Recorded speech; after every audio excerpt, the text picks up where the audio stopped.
Hello दोस्तों, अध्यापक भर्ती के लिए कल शॉर्ट नोटिफिकेशन जारी हुआ जिसमें न्यूनतम एज 21 वर्ष बताई है। सभी पोस्टों के लिए न्यूनतम एज 21 वर्ष और मैक्सिमम एज यहाँ पर 40 वर्ष बताई है। पहले की वैकेंसियों को देखें तो वहाँ पर न्यूनतम जो आयु थी वो यहाँ पर 18 वर्ष रखी जाती थी। तो सवाल ये आता है कि पहले वाली एज को सही मानना है या फिर 21 वर्ष वाली सही है, कौन सी वाली सही है, 18 या फिर 21। तो उसको लेकर के दोस्तों ये जो नोटिफिकेशन था इसमें त्रुटियां रही है, उसको लेकर आलोक राज जी ने नया ट्वीट करके सारी जानकारी दे दी है। स्क्रीन पर दोस्तों आप ट्वीट देखिए। ट्वीट में इन्होंने बताया है कि L1 के लिए जो न्यूनतम आयु है वो 18 वर्ष ही होनी चाहिए, शायद टाइपिंग त्रुटि हुई है। कैलकुलेशन जो एप्लीकेबल डेट है वो भी 1 जनवरी 2026 होनी चाहिए। चेक करवा करके इसको यहाँ पर नई जो सुधार विज्ञप्ति है वो जारी करेंगे त्रुटि सुधार करके। पहला सवाल तो दोस्तों यही आता है कि यार एक जो छोटा सा नोटिफिकेशन 2-4 पेज का नोटिफिकेशन है उसको जारी करने में ही आप इतनी बड़ी गलतियां कर रहे हैं कि स्टूडेंट्स शाम से ही परेशान हैं जब से नोटिफिकेशन जारी हुआ है। और जो सवाल था यहाँ पर कि 18 वर्ष से बढ़ा करके जो 21 वर्ष कर देना पूर्णतः अनुचित है, तो यहाँ पर उसका जो रिप्लाई है वो यहाँ पर दे दिया है कि 18 वर्ष ही यहाँ पर आयु होनी चाहिए। पिछले साल का नोटिफिकेशन भी आपको दिखा देता हूँ ताकि थोड़ी सी चीज़ें और क्लियर हो जाएगी। नोटिफिकेशन आप स्क्रीन पर देखिए जिसमें आयु को लेकर के यहाँ पर अलग कॉलम जो बना हुआ है जिसमें बताया है 1/1/2024 को 18 वर्ष की आयु प्राप्त कर लिया होना चाहिए और 40 वर्ष यहाँ पर मैक्सिमम आयु, 40 वर्ष किया हुआ नहीं होना चाहिए, 40 वर्ष से पहले पहले, और 18 वर्ष यहाँ पर मिनिमम जो आयु थी तो वो यहाँ पर बताइए है। और जो अलग एज रिलैक्सेशन है वो छूट जो है वो यहाँ पर 3 वर्ष की जो अधिकतम छूट है वो यहाँ पर दे होगी। तो वो अलग अलग कैटेगरी के अनुसार यहाँ पर आपको देखने को मिलेगी, जिसमें एक तो देखिए अधिकतम जो 3 वर्ष की आयु है उसकी छूट रहेगी। फिर जो अलग कैटेगरी के हिसाब से जो छूट यहाँ पर बताई है कि 5 वर्ष की जो छूट रहेगी वो कमज़ोर वर्ग को, आर्थिक रूप से कमज़ोर वर्ग, अन्य पिछड़ा वर्ग, अति पिछड़ा वर्ग, अनुसूचित जाति, अनुसूचित जनजाति, शहरिया वर्ग के पुरुष अभ्यर्थियों के लिए यहाँ पर जो 5 वर्ष की छूट रहेगी। सामान्य वर्ग की महिला अभ्यर्थियों एवं अन्य राज्यों की समस्त महिला वर्ग अभ्यर्थियों को ऊपरी आयु सीमा में 5 वर्ष की छूट रहेगी।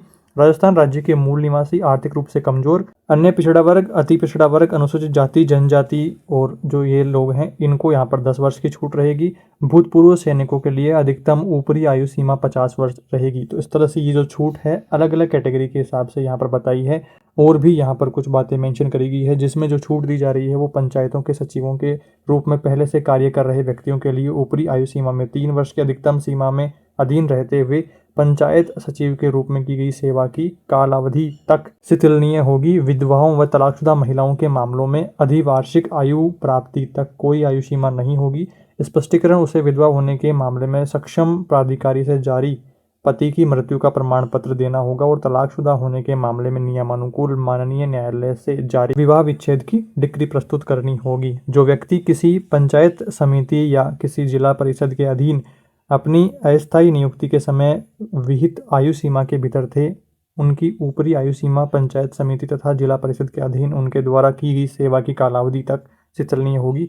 और अलग अलग जो यहाँ पर आयु की जो छूटें हैं वो यहाँ पर बताई है, अधिकतम 10 वर्ष की, फिर 5 वर्ष, 3 वर्ष, इस तरह से अलग अलग कैटेगरी के हिसाब से आप यहाँ पर पढ़ पाएंगे। और ये पुराना नोटिफिकेशन है, जब नया नोटिफिकेशन आएगा तो उसके ऊपर हम और डिटेल में डिस्कशन कर लेंगे कि अलग अलग कैटेगरी के और जो स्पेसिफिक योग्यता रखते हैं, जैसे विकलांग अगर हैं तो वो विशेष योग्यता वाले बच्चे हैं उनके लिए क्या जो एज रिलैक्सेशन है वो रहेगा। अनुसूचित जाति, जनजाति, पिछड़ा वर्ग, शहरिया वाले उनके लिए TSP, नॉन TSP उनकी, और फिर उसके अलावा यहाँ पर विधवा जो कैटेगरी है उसके, और भूतपूर्व जो सैनिक हैं उनकी। तो अलग अलग कैटेगरी के हिसाब से यहाँ पर आयु वर्ग में विशेष छूटें रहेंगी 3 से 10 वर्ष के लिए यहाँ पर।